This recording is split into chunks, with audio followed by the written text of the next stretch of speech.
بسم اللہ الرحمن الرحیم۔ السلام علیکم ناظرین۔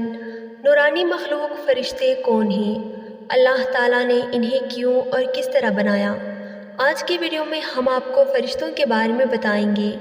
انسان و جنات کی طرح فرشتے بھی اللہ تعالیٰ کے مخلوق ہیں۔ جیسا کہ اللہ تعالیٰ نے ارشاد فرمایا ہے، یہ لوگ کہتے ہیں کہ خدائے رحمان یعنی فرشتوں کی شکل میں اولاد رکھتا ہے، بلکہ فرشتے تو اللہ کے بندے ہیں جنہیں عزت بخشی گئی ہے اور اسے آگے بڑھ کر کوئی بات نہیں کرتے اور وہ اسی کے حکم پر عمل کرتے ہیں۔ قرآن و حدیث میں یہ بات بار بار ذکر کی گئی ہے کہ اللہ تعالیٰ نے انسانوں کو مٹی سے، جنات کو آگ سے اور فرشتوں کو نور سے پیدا کیا ہے۔ اللہ تعالیٰ نے فرشتوں کی تخلیق اس طرح کی ہے کہ وہ اللہ تعالیٰ کی نافرمانی نہیں کرتے، جو کام ان کے ذمہ کیا گیا ہے وہ اسی میں لگے رہتے ہیں۔ جیسا کہ اللہ تعالیٰ نے قرآن کریم میں ارشاد فرمایا ہے، اس یعنی جہنم پر سخت کڑے مزاج کے فرشتے مقرر ہیں جو اللہ کے کسی حکم میں اس کی نافرمانی نہیں کرتے اور وہ وہی کرتے ہیں جس کا انہیں حکم دیا جاتا ہے۔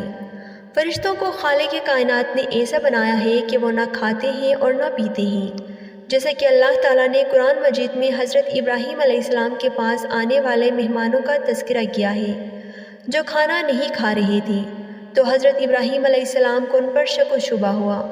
بعد میں حضرت ابراہیم علیہ السلام کو معلوم ہوا کہ یہ تو فرشتے ہیں اور فرشتوں کی فطرت میں کھانا پینا نہیں ہے۔ اسی طرح فرشتے نہ مرد ہوتے ہیں نہ عورت۔ قرآن مجید میں ارشاد باری تعالیٰ ہے، اللہ تعالیٰ نے مشرکین مکہ کے عقیدے کی تردید کی ہے کہ وہ فرشتوں کو اللہ تعالیٰ کی بیٹیاں کہا کرتے تھے۔ جس طرح اللہ تعالیٰ کی ذات پر ایمان لانا ضروری ہے، اسی طرح نور سے پیدا ہوئے مخلوق یعنی فرشتوں پر بھی ایمان لانا ضروری ہے۔ اللہ تعالیٰ نے قرآن کریم میں تقریباً 88 مرتبہ فرشتوں کا ذکر فرمایا ہے۔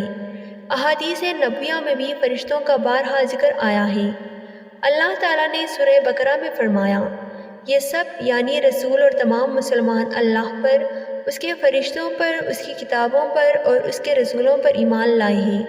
مسلمانوں کی طرح یہود و نصارہ بھی تسلیم کرتے ہیں کہ فرشتوں کو اللہ تعالیٰ نے نور سے پیدا کیا ہے، یعنی دیگر آسمانی کتابوں اور صحیفوں میں بھی فرشتوں کا ذکر ملتا ہے۔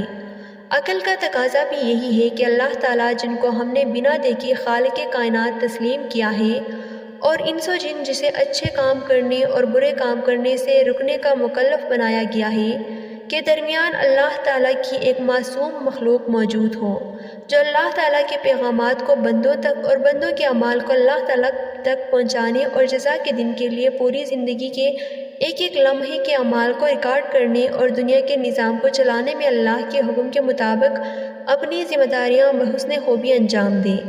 حالانکہ ہمارا یہ ایمان و عقیدہ ہے کہ اللہ تعالیٰ ہر چیز سے پوری طرح واقف ہے، اسے فرشتوں کی ضرورت نہیں ہے۔ چنانچہ دنیا کی ہر مذہب میں کسی نہ کسی شکل میں فرشتوں کا تصور موجود ہے۔ صرف لامذہب لوگ ہی فرشتوں کے وجود کے منکر ہیں، جن کے پاس سوائے اس کی کوئی دلیل نہیں ہے کہ ہم ان کو نہیں دیکھتے، لیکن یہ ان کا کہنا غلط ہے جس کی رد کی بھی ضرورت نہیں ہے، کیونکہ دنیا میں بے شمار چیزیں نہ دیکھنے کے باوجود دنیا ان کو تسلیم کرتی ہے۔ مثلاً عقل دنیا میں کسی بھی شکل میں موجود نہیں ہے لیکن ساری دنیا تسلیم کرتی ہے۔ فرشتے اللہ تعالیٰ کے حکم سے اپنی اصل شکل کے علاوہ کسی دوسری شکل میں بھی ظاہر ہو سکتے ہیں۔ چنانچہ حضرت جبرائیل علیہ السلام کبھی کبھی کسی انسانی شکل میں آپ صلی اللہ علیہ وآلہ وسلم کے پاس تشریف لاتے اور اللہ تعالیٰ کا پیغام آپ کو پہنچا دیتے۔ ایسے مواقع پر عموماً حضرت جبرائیل علیہ السلام مشہور صحابی حضرت دحیہ کلبی رضی اللہ تعالیٰ عنہ کی صورت میں تشریف لایا کرتے تھے۔ حضرت جبرائیل علیہ السلام 3 مرتبہ اپنی اصلی صورت میں تشریف لائے تھے، ایک نبوت کے بالکل ابتدائی دور میں، دوسری بار خود حضرت رسول اللہ صلی اللہ علیہ وآلہ وسلم نے حضرت جبرائیل علیہ السلام سے ان کی اصل صورت میں دیکھنے کی خواہش فرمائی تھی، اور تیسری مرتبہ معراج کے موقع پر۔ حضرت ابراہیم علیہ السلام، حضرت مریم علیہ السلام اور حضرت لوط علیہ السلام کے قصوں میں بھی قرآن کریم میں مذکور ہے کہ فرشتے انسانی شکل میں ان کے پاس آئے تھے۔ نیز بخاری و مسلم و دیگر کتاب حدیث میں حضرت عمر فاروق رضی اللہ تعالیٰ عنہ سے مروی ہے کہ حضرت جبرائیل علیہ السلام نبی اکرم صلی اللہ علیہ وآلہ وسلم کے پاس ایک آدمی کی شکل میں تشریف لائے تھے، جبکہ آپ صلی اللہ علیہ وآلہ وسلم صحابہ کرام کے درمیان تشریف فرمائے تھے، اور حضرت جبرائیل علیہ السلام نے لوگوں کی تعلیم و تربیت کے لیے ایمان، اسلام اور احسان کے متعلق سوالات کیے تھے۔ فرشتوں کی تعداد اللہ تعالیٰ کے علاوہ کوئی نہیں جانتا۔ اللہ تعالیٰ فرماتا ہے تمہارے پروردگار کے لشکر کو اللہ کے علاوہ کوئی نہیں جانتا۔ چند فرشتوں کے نام کا تذکرہ قرآن و حدیث میں موجود ہے۔ قرآن کریم میں 3 جگہ پر حضرت جبرائیل علیہ السلام کا تذکرہ صراحت کے ساتھ آیا ہے۔ بعض آیات مثلا سورہ تکویر اور سورہ نجم میں حضرت جبرائیل علیہ السلام کا تذکرہ ان کے نام کے بغیر ورد ہوا ہے۔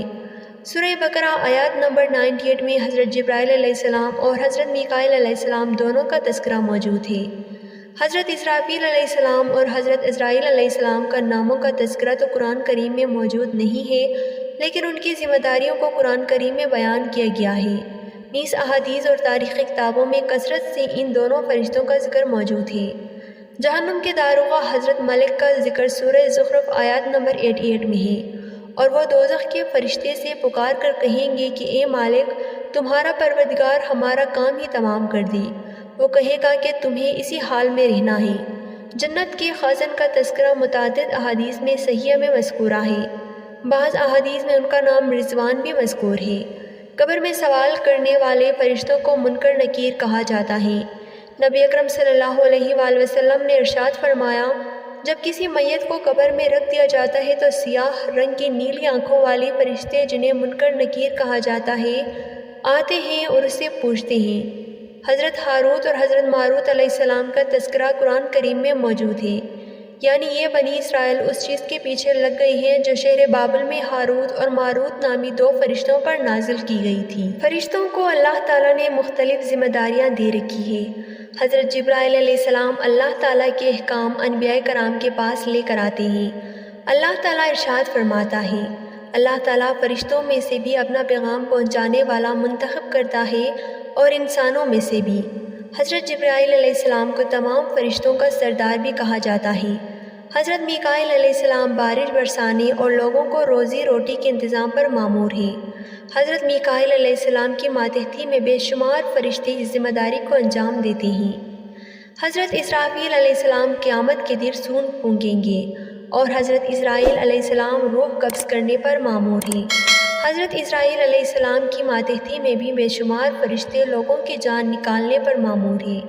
فرمان الہی ہے، کہہ دو کہ تمہیں موت کا وہ فرشتہ یعنی ملک الموت پورا وصول کر لے گا جو تم پر مقرر کیا گیا ہے، پھر تمہیں واپس تمہارے پروردگار کے پاس لے جایا جائے گا۔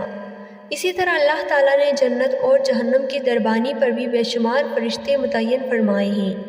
چنانچہ قرآن کریم میں ہے کہ جتنی لوگ جب جنت کے دروازے پر پہنچیں گے تو جنت کے محافظ ان کا استقبال کرتے ہوئے فرمائیں گے، سلام ہو آپ پر، آپ لوگ بہت اچھے رہے، اب اس جنت میں ہمیشہ ہمیشہ رہنے کے لیے آ جائیں۔